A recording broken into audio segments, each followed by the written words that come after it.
በኢትዮጵያ በየዓመቱ ከሚከበሩባቸው በዓላት አንዱ መስቀል ነው።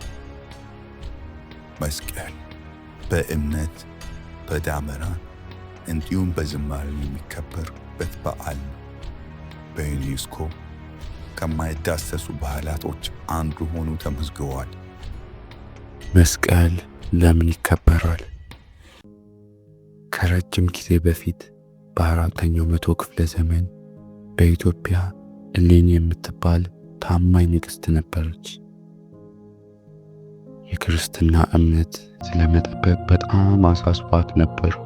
ከቅርሶች ሁሉ የሚበልጥባት ኢየሱስ ክርስቶስ የተሰቀለበት መስቀል ለማግኘት ትናፍቅ ነበር። አንድ ቀን ሌሊት እግዚአብሔር እውነተኛው መስቀል ኢየሩሳሌም ተደብቆ እንዳለ በሕልሟ ነገራት። በእምነት ተመርታ እሌኒም ወደ ኢየሩሳሌም ጉዞዋን ጀመረች። ንግሥት እሌኒ ኢየሩሳሌም እስክትደርስ ድረስ ከአገልጋዮቿ ከካህናትና ከወታደሮች ጋር በረሃውን ተሻገረች። እዚያም ቅዱስ መስቀሉን ፍለጋ ጀመረች። ግን የመጀመሪያ ጥረታቸው ተስፋ የሚያስቆርጥ ነበር። ሰራዊቱ በተለያየ ቦታ ቁፋሮውን ፍተሻውን ቀጠሉ። ነገር ግን ምንም አይነት መስቀል አልተገኘም። ነገር ግን እሌኒ እምነት አላጣች። አምላኳ እንዲመራት አጥብቃ ጸለየች። ከዚያም እሌኒ ታላቅ ደመራ አዘጋጀች። ደመራውንም አቃጠለች።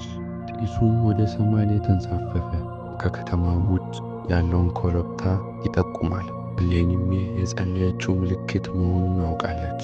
ጢሱ በገለጠበት ቦታ ሰራዊቶቹ ቁፋሮውን ቀጠሉ። ከመሬት በታችም 3 አይነት መስቀል አገኙ። ግን የክርስቶስ መስቀል የትኛው ነበር? እውነተኛውን ለማወቅ መስቀሉን እውነተኛውን ለማወቅ ተፈተኑ። አንድ በአንድ አንዲት ሕመሟን ሴት ላይ ሞከሩት።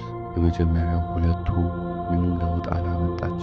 3ኛው መስቀል ግን አፏን ሲነካት ሕመሟንም ተፈወሰች። እውነተኛው የክርስቶስን መስቀል ተገኘ። ደስ እያላቸው ንግሥት እሌኒና ካህናቶቹም እግዚአብሔርን አመሰገኑ። ታላቅ የእሳት አመራ አዘጋጁ።